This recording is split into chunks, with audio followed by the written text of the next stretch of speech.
নমস্কার বন্ধুরা, আজ আমরা আপনাদের সামনে ডাইরেক্ট সেলিং ব্যবসার সেই কথাগুলো বলবো যেগুলো সাধারণত কেউ খোলাখুলি বলে না। আজ শুধু ভালো দিক না, আজ নেতিবাচক দিকও বলবো, কারণ অর্ধেক সত্য কখনোই সাফল্য দেয় না।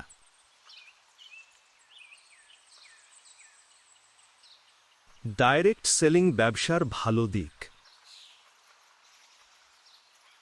১.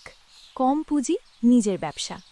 এই ব্যবসা শুরু করতে বড় মূলধনের দরকার নেই। একজন সাধারণ মানুষও নিজের একটা বিজনেস দাঁড় করাতে পারে। ২. সময়ের স্বাধীনতা। আপনি কখন কাজ করবেন, কতক্ষণ করবেন, এই সিদ্ধান্তটা আপনার নিজের। ৩. Skill development.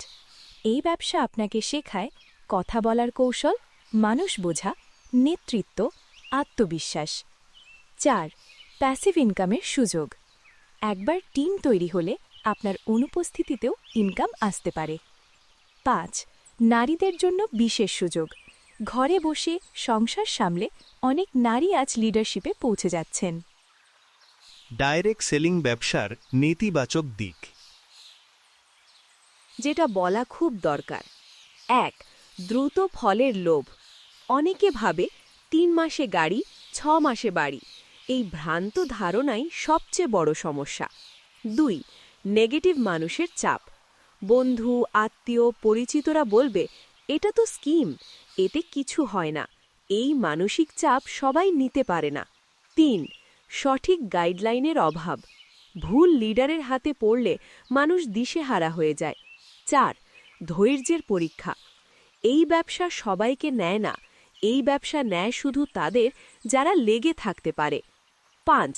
নিজের ওপর কাজ না করলে ব্যর্থতা। নিজেকে বদলাতে না চাইলে এই ব্যবসা কাজ করবে না।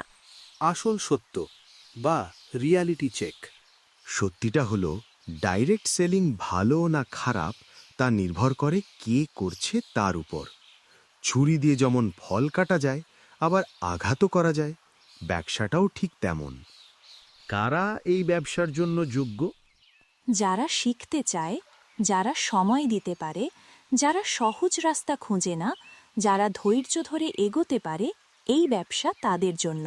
আমি ডাইরেক্ট সেলিংকে অন্ধভাবে সমর্থন করি না, আমি বাস্তবতার সাথে সমর্থন করি।